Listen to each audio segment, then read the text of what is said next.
Salut tout le monde et bienvenue à tous, abonnez-vous pour plus d'infos sur votre chaîne Vérité. Ici toute la vérité sur le Cameroun est dévoilée, même les secrets les plus gardés seront publiés, alors abonne-toi rapidement. Dans cette vidéo nous allons vous parler de Paul Biya, qui est jaloux du regard qu'inflige Emmanuel Macron à Chantal Biya, et voici sa réaction. Bon visionnage. Paul Biya et sa femme l'ont bien accueilli, les trois personnes ont discuté entre elles. Le président Emmanuel Macron a effectué une visite au pays de Paul Biya. Les deux chefs d'État ont abordé plusieurs sujets, comme le terrorisme de plus en plus grandissant sur le territoire, les partenariats économiques entre la France et le Cameroun, la guerre en Ukraine déclarée par la Russie, la crise alimentaire mondiale, et en conférence de presse, des questions ont été posées aux dirigeants, et ils ont répondu. Entre autres sujets abordés, il y a l'élection présidentielle de l'année 2025. Sur ce point, la journaliste de Radio France Internationale, RFI, Amélie Tullet, a questionné le président Paul Biya pour savoir si à quelques années de l'échéance électorale, il comptait bien se représenter ou laisser le champ libre à la jeune génération, notamment à quelqu'un de son parti.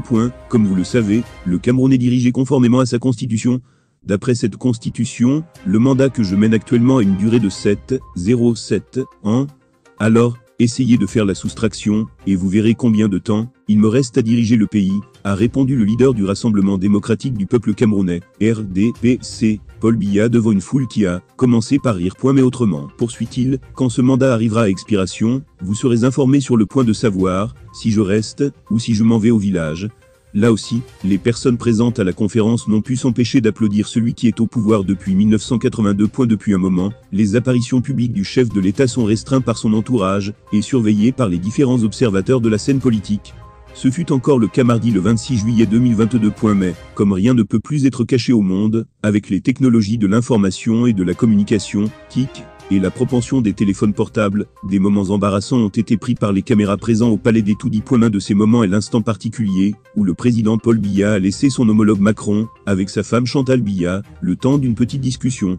Pendant que Chantal Biya et Emmanuel Macron se tenaient affectueusement les bras, le mari Paul Biya, avec une expression faciale pas très ordinaire. Le moment précis a été immortalisé par un photographe dont le cliché est utilisé pour illustrer ces lignes que vous lisez. Sous très haute surveillance, est écrit avec humour sur la page Boticulture, qui a aussi relayé la photo des 303 personnes ensemble pour dire que le président Paul Biya surveille les faits et gestes des deux personnes. La rédaction de Cameroun Web vous refermez les parenthèses propose de regarder ci-dessous la conférence de presse tenue par les présidents Emmanuel Macron et Paul Biya.